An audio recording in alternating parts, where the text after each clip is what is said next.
이제 말씀 같이 볼 건데요. 오늘 우리에게 주신 하나님의 말씀은 사무엘상 21장 1절부터 22장 5절까지의 말씀입니다. 이 말씀을 가지고 다윗 다시 광야로 가다라는 제목으로 말씀을 전해드리겠습니다. 근데 본문이 길어서요. 21장 10절에서부터 22장 5절까지만 저와 여러분이 같이 읽도록 하겠습니다. 준비가 되셨을까요? 네, 함께 읽겠습니다. 시작. 그날에 다윗이 사울을 두려워하여 일어나 도망하여 가드 왕 아기스에게로 가니 아기스의 신하들이 아기스에게 말하되 이는 그 땅의 왕 다윗이 아니니까 무리가 춤추며 이 사람의 일을 노래하여 이르되 사울이 죽인 자는 천천히요 다윗은 만만히로다 하지 아니하였나이까 한지라. 다윗이 이 말을 그의 마음에 두고 가드왕 아기스를 심히 두려워하여 그들 앞에서 그의 행동을 변하여 미친 채 하고 대문짝에 그적거리며 침을 수염에 흘리매 아기스가 그의 신하에게 이르되 너희도 보거니와 이 사람이 미치광이로다. 어찌하여 그를 내게로 데려왔느냐. 내게 미치광이가 부족하여서 너희가 이 자를 데려다가 내 앞에서 미친 짓을 하게 하느냐. 이 자가 어찌 내 집에 들어오겠느냐 하니라. 그러므로 다윗이 그곳을 떠나 압둘람 굴로 도망하매 그의 형제와 아버지의 온 집이 듣고 그리로 내려가서 그에게 이르렀고 환난당한 모든 자와 빚진 모든 자와 마음이 원통한 자가 다 그에게로 모였고 그는 그들의 우두머리가 되었는데 그와 함께한 자가 400명가량이었더라. 다윗이 거기서 모압 미스베로 가서 모압 왕에게 이르되 하나님이 나를 위하여 어떻게 하실지를 내가 알기까지 나의 부모가 나와서 당신들과 함께 있게 하기를 청하나이다 하고 부모를 인도하여 모압 왕 앞에 나아갔더니 그들은 다윗이 요새에 있을 동안에 모압 왕과 함께 있었더라. 선지자 갓이 다윗에게 이르되 너는 이 요새에 있지 말고 떠나 유다 땅으로 들어가라. 다윗이 떠나 헤렛 수풀에 이르니라. 아멘. 여러분, 광야에 가보셨나요? 저는 가보지 못했습니다만 성지순례 코스 중에서 광야 체험이라는 것을 해보신 분들의 이야기를 들어봤는데요. 광야에 나가면 그렇게 눈물이 난다고 합니다. 눈에 보이는 것이라고는 하늘과 메마른 땅, 단단한 바위산과 약간의 풀 정도가 전부인데 아주 큰 감동을 받는다고 해요.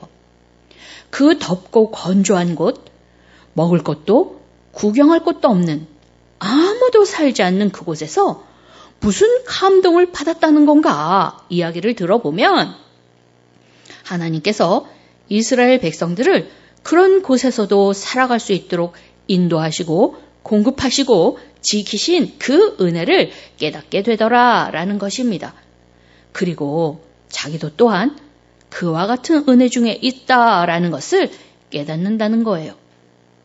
우리는 대개 물자가 풍부하고 시설이 잘 되어 있는 곳에서 모여 살고 있지만 그럼에도 불구하고 이 각박한 현대사회에서 살아가는 것이 외롭고 거친 광야 생활과 똑같더라라는 거죠. 그런데 이런 환경에서 지금까지 살아온 것을 돌아보면 또 그 또한 하나님의 은혜였다라는 것을 새삼 깨닫고 느끼게 된다라는 거였어요. 그래서 그 광야에서 살아계신 하나님, 은혜의 하나님을 느낀다라고 합니다. 영적인 감동이 있다라는 거죠. 예쁜 꽃과 또 장엄한 산 또는 아주 얇고 섬세한 잠자리의 날개 같은 것들에서 느끼는 것이 아니라 건조하고 투박하고 아무것도 없는 광야에서 하나님을 느낀다라는 것입니다. 그러나 이런 광야를 관광하러 온 사람들은 자기의 생명에 위협을 당하지는 않습니다. 안전이 보장되어 있는 상태에서 그냥 잠깐 왔다가 집으로 다시 돌아가는 거죠. 그런데 오늘 본문을 보면 이런 광야에 다윗이 있습니다. 관광하러 간 거 아니고요. 살기 위해 간 거죠, 다윗은. 예전에는 양을 치기 위해 갔던 그 광야에 이번에는 자기 목숨을 구하기 위해서 다시 갔다라는 것이죠. 하나님이 그렇게 하셨습니다. 그러면 다윗은 이 광야에서 무엇을 보고 느꼈을까요? 하나님은 왜 다윗을 광야로 보내신 것일까요?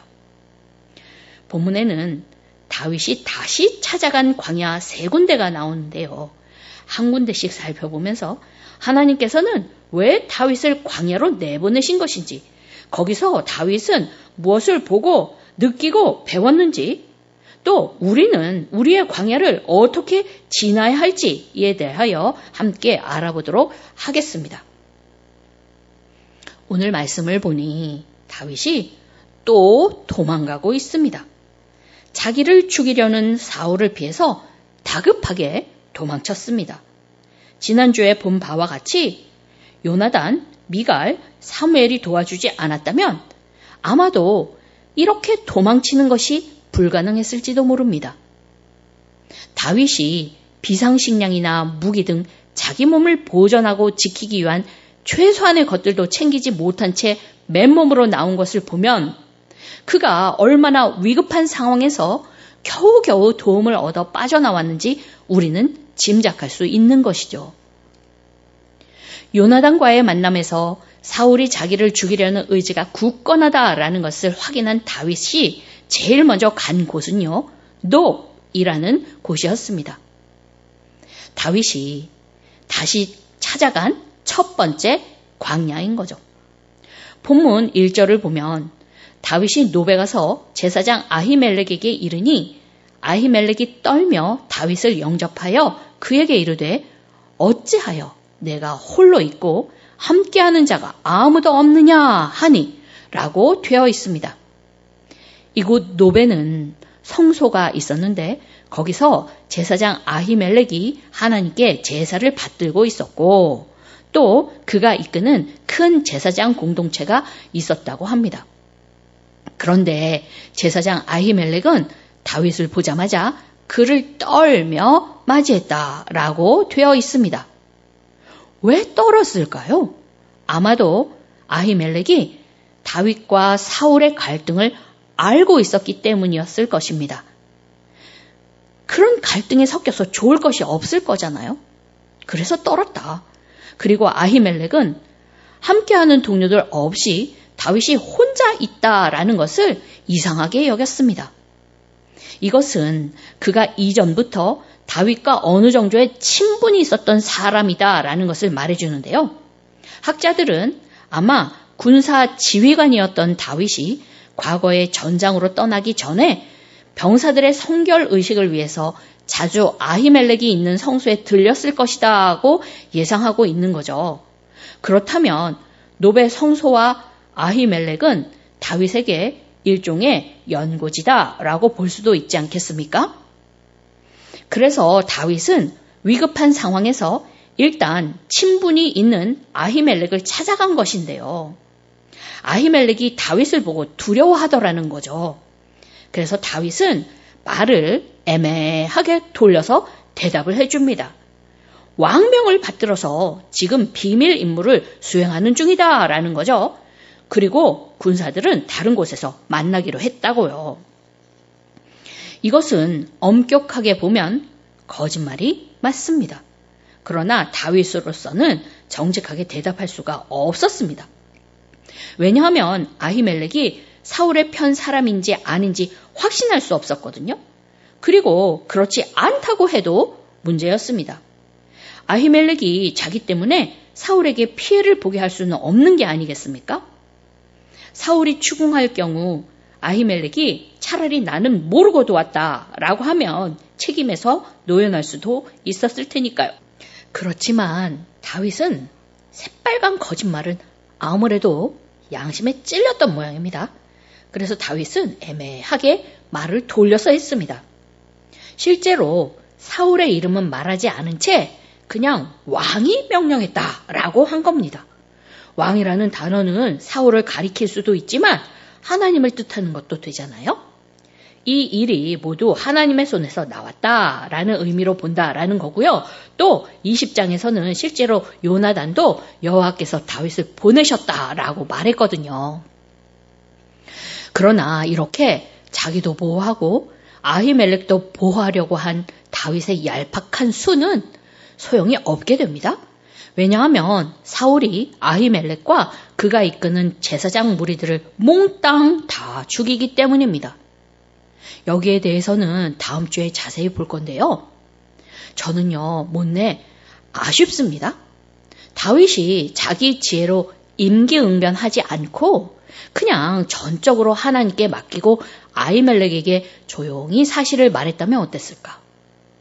다윗과 친분이 있는 만큼 그가 다윗을 도울 뿐만 아니라 그런 만큼 사울을 대비할 방법까지도 미리 생각해냈을 수도 있지 않았을까라는 거죠. 그 불행이 하나님으로 말미암은 일이라 필연적으로 일어났어야 했다고 해도 다윗은 자기의 믿음과 양심을 온전히 지키고 나중에 죄책감 같은 것을 느낄 필요가 없었을 테니까요. 그러나 다윗은 자기가 무엇을 놓치고 있는지 깨닫지 못했고요. 그래서 그렇게 하지 않았습니다. 다윗은 아히멜렉의 질문에 짧은 시간 동안 머리를 굴려서 애매하게 답변을 해놓고는 바로 먹을 것을 달라고 요청합니다. 여기저기 숨어서 도망하느라 배가 고팠던 거죠. 그러나 아히멜렉에게는요, 성소에서 물려서 나온 진설병밖에 가진 것이 없었죠. 진설병은 하나님께 바쳐진 떡인데요. 일주일 후에 새 떡으로 바쳐드리고 나서 산에서 물려나온 그 떡은요, 제사장만 먹을 수 있습니다. 율법에 그렇게 되어 있어요. 그러나 아히멜렉은 그 진설병을 다윗과 그 부하에게 주어서 먹게 했습니다. 단 조건 하나를 달았죠. 그것은 그들이 여자를 가까이 하지 않는 성결한 상태여야 한다는 것이었는데요.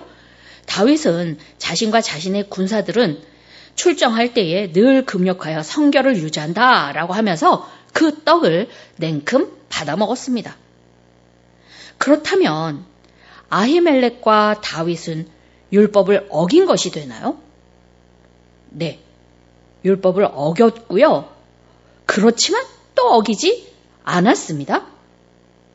진설병은 제사장만 먹을 수 있다라는 의식법은 어긴 것이 맞지만 율법의 근본 정신을 고려한다면 율법을 어긴 것이 아니다라는 말입니다. 율법은 인간을 살게 하기 위한 장치입니다. 그리고 사람이 살아가는데 꼭 필요한 것들이 있죠. 그리고 율법은 그런 것이 결핍되어 죽게 된 사람을 외면하지 않습니다. 즉, 먹을 것이 없어서 기진한 사람을 살리려는데 진설병밖에 없다면 그거라도 주어 그를 살리는 것이 먼저다라는 것입니다. 사람이 살아가는데 절대적으로 필요한 것을 채워주는 행위, 또 그렇게 할 수 있는 자비의 마음이 하나님께 드리는 제사와 관련된 의식법보다 먼저다라는 것입니다. 왜냐하면 그것이 율법의 근본 정신이기 때문이죠. 그리고 그것은 율법에 담긴 우리를 향한 하나님의 마음이다라고 볼 수도 있겠습니다. 다행히 아히멜렉은 사울처럼 율법 조항에만 매달려 있는 고지식한 사람이 아니라서 율법의 근본 정신까지 헤아릴 수 있는 열린 사람이었기에 다윗에게 진설병을 내어주었고 덕분에 다윗은 줄인 배를 채울 수 있었습니다. 그러나 아직 다윗에게 부족한 것이 있었는데요. 그것은 무기가 없다라는 것이었습니다.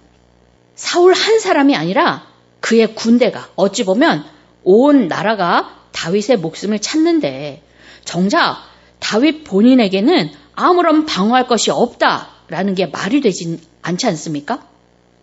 그래서 다윗은 아히멜렉에게 무기를 구하는데요. 마침 그곳에는 골리앗의 칼이 있었습니다. 다윗이 골리앗을 이기고 전리품으로 가져온 칼입니다. 블레셋의 제일 가는 장수가 지녔던 칼이니 그 품질이 얼마나 좋았을까요?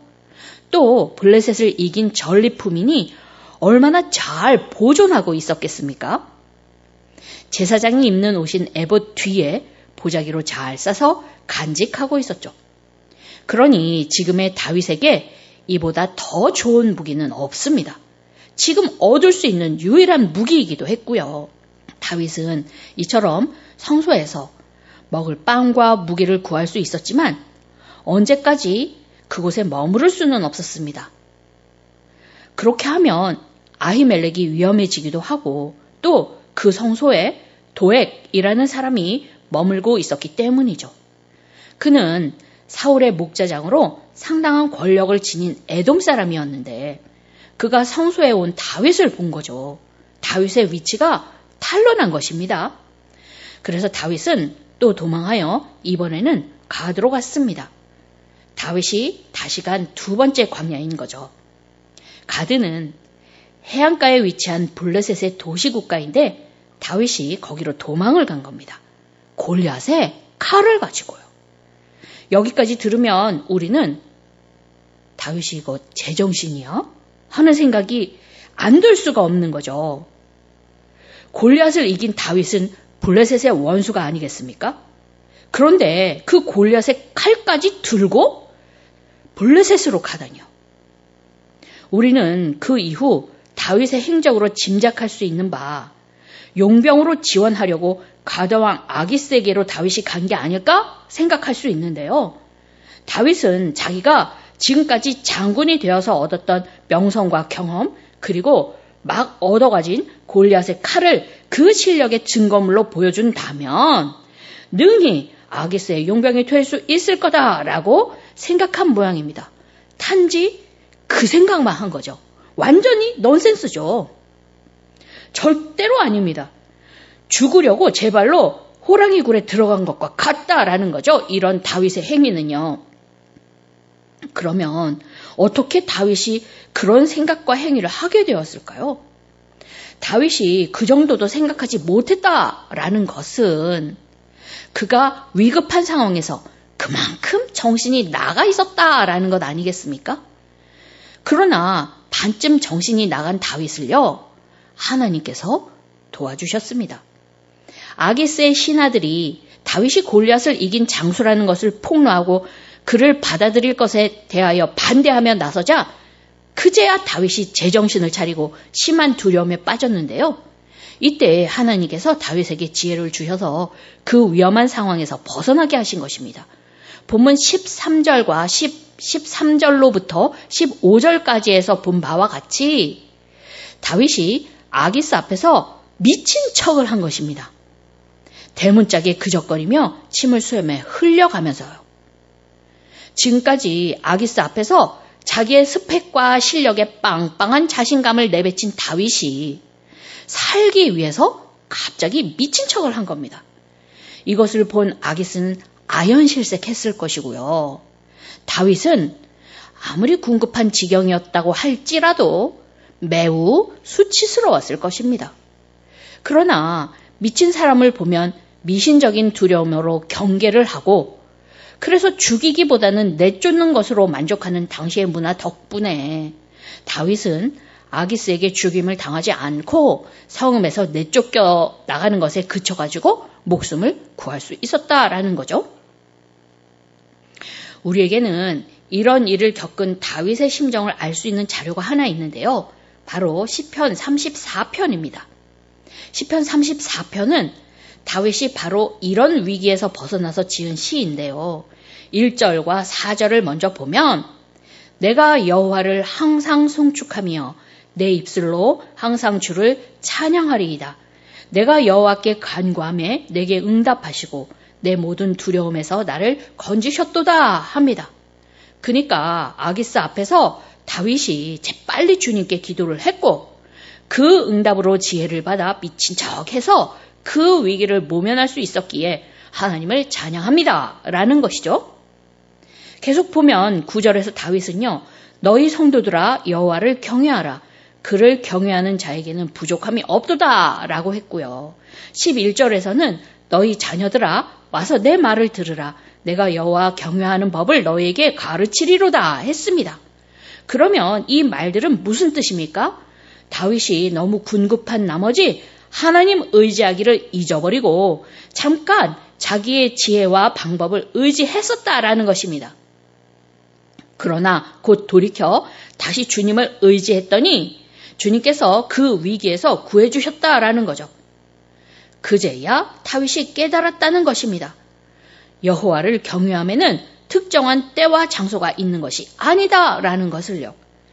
평안할 때에도 위급할 때에도 화려한 궁정에서도 황량한 그런 광야나 적진에서도 항상 여호와를 경외하며 그를 의지해야 한다라는 것을요.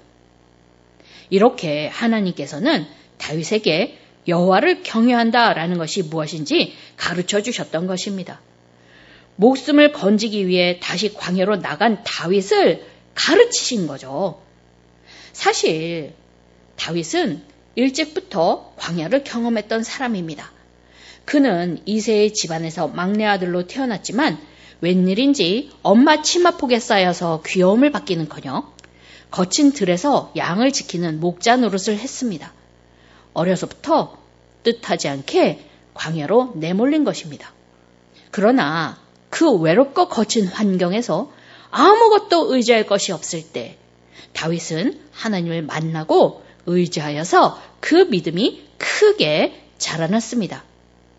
골리앗을 넉넉하게 이길 정도로 말이죠. 다윗이 하나님을 만나고 의지하게 되었다라는 것은 이 세상에서 가장 안전한 요새 안에 들어갔다라는 것을 의미하는 것이었고 모든 것이 풍부한 안식처를 찾았다라는 것을 의미합니다. 광야는 거칠어서도 그것은 다윗에게 그의 믿음을 자라게 하는 최상의 조건을 가진 학교였고 하나님을 경험하는 거룩한 장소가 되었다라는 것이죠. 그러나 골리앗과의 싸움에서 승리한 이후에 다윗은 광야에 있지 않았습니다. 사울의 궁정에 있었죠. 그리고 사울과의 갈등이 시작되었지만 가는 곳마다 승리를 거두며 승승장구했습니다. 다윗은 사울의 궁정에서도 전쟁터에서도 많은 것을 배우고 경험했을 것입니다. 그리고 그럴수록 다윗은 더 짱짱한 실력과 높은 자존감을 가지게 되었을 것입니다. 그러나 그런 것들은 위급할 때의 산성이 되어주시는 하나님을 대체할 수는 없었습니다. 다윗이 아기스를 찾아간 동기와 결과를 보면 드러나지 않습니까? 다윗은 위급한 상황이 되자 하나님 의지하기를 잊어버리고 자기의 지혜와 방법대로 행했던 것입니다. 사람은 위급한 지경에서 본색이 드러나기 마련입니다. 너무 급해서 이것저것 따지거나 가릴 겨를이 없이 그 마음이 시키는 대로 하는 거죠. 그러나 우리는 가드왕 아기스를 찾아가 용병이 되려 했던 다윗의 마음과 신앙 상태를 어느 정도 짐작할 수 있지 않습니까? 물론 다윗도 사람이기 때문에 실수할 수 있죠. 그러나 그만큼 하나님을 의지하는 그의 마음이 느슨해져 있다고도 볼 수 있지 않겠습니까? 우리도 이런 생각이 드는데 하나님이 보시기에는 어땠을까요? 그래서 하나님께서 다윗을 다시 광야로 보내신 것이 아닐까 생각합니다. 그의 믿음을 더 크고 더 새롭게 할 필요가 있었기 때문이죠. 왜냐하면 이제 다윗은 아버지의 양을 지키는 목자가 아니라 아직 정식으로 등극하지는 못했어도 한 나라의 국민을 책임질 왕이었기 때문입니다. 그러려면 사자나 곰보다 또 골리앗보다 더 큰 상대를 맞아 싸워야 할 것이고 더 크고 순전한 믿음이 필요했던 거죠. 그러나 당시의 다윗은 그만큼의 믿음을 가지고 그만큼 하나님을 의지하고 있지는 못했다라는 것입니다. 그래서 하나님께서는 다윗에게 목숨이 왔다 갔다 하는 고난을 허락하셔서 다시 광야로 내모신 것입니다. 거기서 더 크신 하나님을 만나고 더 큰 믿음을 가지게 하려고요. 그래도 다윗은 양치기 시절부터 숱한 위기에서 구해주신 하나님에 대한 경험이 있었기에 아기스 앞에서 얼른 하나님을 기억해내고 회개를 하게 되었고요. 다시 한번 구원의 하나님을 경험하게 되었습니다. 그러니 찬양하지 않을 수 없었겠죠. 이러한 다윗을 사랑하신 하나님은 그에게 당신의 아들 예수님에 대하여 예언까지 하게 하시지 않았습니까? 시편 34편 마지막 부분을 보면은 의인은 고난이 많으나 여호와께서 그의 모든 고난에서 건지시는도다. 그의 모든 뼈를 보호하시며 그 중에서 하나도 꺾이지 아니하도다 하여서 십자가를 지실 그리스도를 노래하게 한 거죠. 다윗이 이렇게 해서 아기스에게서 쫓겨나 다다른 곳은요, 유다 지경에 속한 아둘람이었는데요. 이곳은요, 지형상 굴이 많아서 쫓기는 사람들이 숨어 살기에 적합했다고 해요. 여기가 다윗이 다시 찾아간 세 번째 광야입니다. 하나님께서는 여기에서 다윗에게 그의 부모와 형제와 약 400명가량의 사람들을 붙여주셨습니다.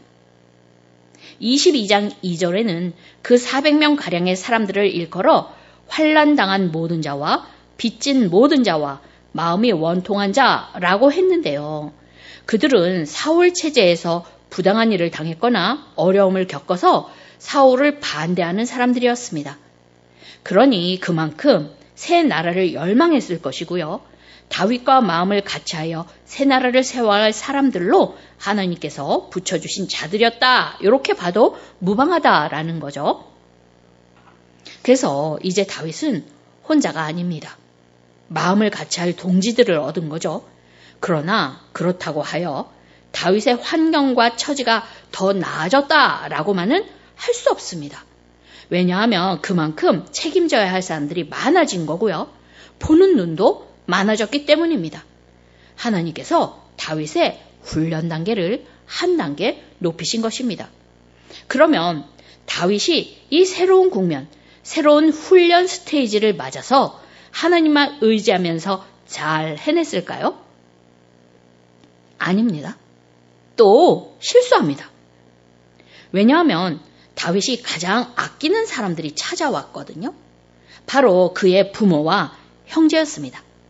그들이 다윗의 핍박과 위협을 피해서 다윗을 찾아온 거죠. 그러나 다윗과 같이 있다고 해도 거기는 광야였습니다. 광야에 온갖 위험이 도사리고 있고요. 사울의 손아귀로부터도 완전히 벗어났다라고 볼 수 없었다라는 것입니다. 즉 다윗도 그들의 안전을 보장할 수 없었다라는 거죠. 그래서 다윗은요, 모압 미스베로 가서 모압 왕에게 부모를 맡깁니다. 사울의 핍박이 끝날 때까지 부모님을 거기에 안전하게 모시고 싶었다라는 거예요. 이렇게 모압의 부모를 맡길 수 있었던 것은 아마 다윗의 조상 중에 모압 여인 룻이 있었고, 그때부터 다윗 가문은 모압 사람들과 화친한 관계를 맺고 있었기 때문인 거다라고 보이는데요. 문제는 이웃 민족과 화친하게 지내는 것이 아니라 다윗이 하나님보다 그들을 더 의지했다라는 것에 있습니다. 다윗이 가드에서 자기의 지혜나 방법을 의지하지 않겠다라면서 회개를 했지만 정말로 사랑하고 소중한 사람이 오자 또 무너진 것입니다. 자기 생각대로 모압 왕을 선택했다라는 거예요.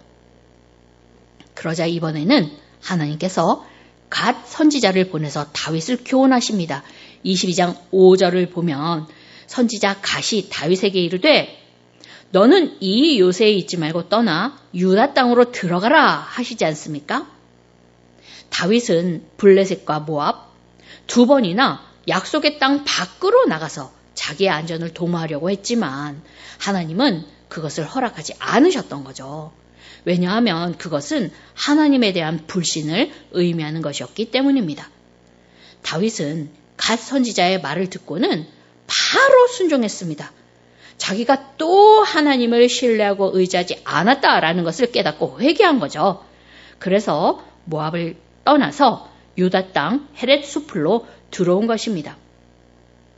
지금까지 우리는 광야로 나간 다윗을 봤는데요. 그는 하나님께서 보내신 광야 학교에서 하나같이 실수하고 실패를 거듭했습니다. 그러나 또 하나같이 회개하고 다시 돌아왔죠. 첫 번째 광야인 노베에서는 위기의 다윗이 아히멜렉의 도움을 얻기 위하여 자기가 생각해낸 얄팍한 속임수를 썼습니다. 하나님이 보시기에 좋지 않았죠. 왜냐하면 하나님을 의지하지 않았기 때문입니다. 두 번째 광야인 블레셋의 가드에서는 다윗이 너무나 군급한 나머지 하나님을 잊어버리고 또 자기의 지혜와 방법을 의지하다가 적국의 왕 아기스 앞에서 큰 수치를 받았습니다. 미친 척하여 그곳에서 내쫓김으로써 목숨을 부지할 수 있었다라는 거죠.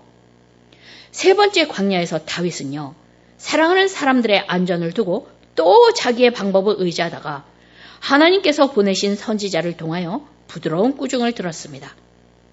하나님과 언약으로 맺어진 왕은 그가 약속한 땅에 머물러야 한다라는 것을 교훈으로 얻었죠. 다윗은 하나님이 다시 보내신 광야 학교에서 계속 실수하고 실패했지만 하나님은 결코 그를 포기하지 않으셨습니다.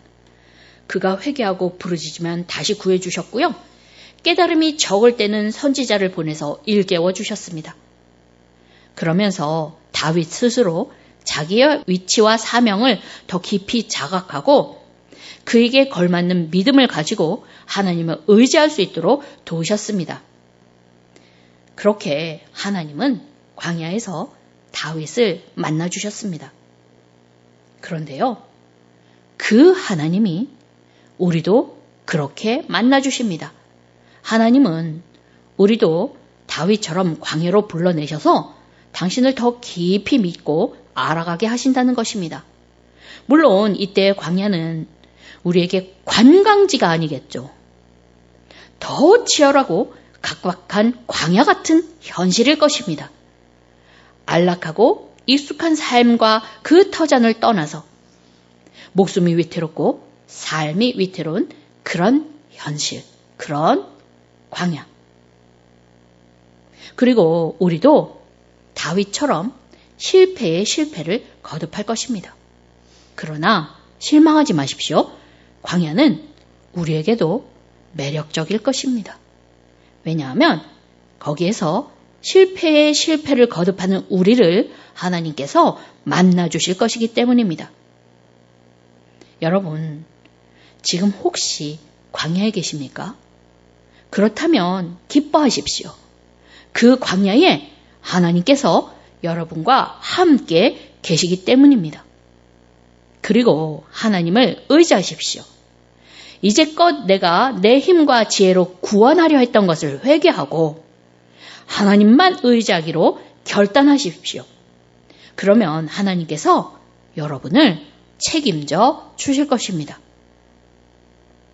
그리고 그렇게 광야의 학교에서 여러분의 마음 훈련을 착실하게 통과하고 나면 하나님을 향한 더 큰 경외와 믿음으로 무장을 하고 나면 여러분은 여러분을 향한 하나님의 약속에 한 발 더 다가서게 되는 것이고요. 하나님께서는 그에 걸맞는 또 다른 무대로 여러분을 인도하실 것입니다. 물론 거기가 푸른 초장이 될지 또 다른 광야가 될지 어떨지 저는 모릅니다만 한 가지 확실한 것은 여러분이 세상을 이기신 우리 주 예수님을 더 많이 닮게 되고 그만큼 더 커다란 하나님의 기쁨이 되며 천국을 소유하게 되시리라는 것입니다. 바라기는 우리 새생명교회 성도들은 모두 하나님의 광야 학교에서 하나님을 만나고 더 크게 하나님을 경외하고 의지하는 법을 배우게 되시기를 원합니다. 그리고 예수님을 닮아서 세상을 이기며 이전보다 더 큰 하나님의 기쁨이 되시는 여러분들 되시기를 예수님의 이름으로 축원합니다. 함께 기도하겠습니다. 하나님 아버지, 하나님의 마음에 합한 사람이라 일컬음받은 다윗도 다시 광야로 나가서 실패의 실패를 거듭하며 더욱 큰 믿음의 사람이 되었음을 오늘 저희가 보았습니다. 저희가 이것을 기억하고 주님께서 광야로 내모셔서 믿음을 훈련하실 때에 낙심하지 않기 원합니다. 자꾸 실패하더라도 마침내 구원의 길로 이끌어 내시는 주님을 의지하며 주님의 손을 잡고 그 험한 광야길 믿음으로 완주하기 원합니다. 뿐만 아니라 그곳에서 우리를 만나주시는 주님으로 인하여 그 광야길을 기뻐하기 원합니다.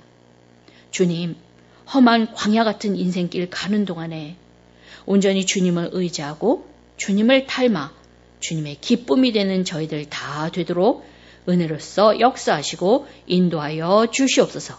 이 모든 말씀 예수님의 이름으로 기도합니다. 아멘.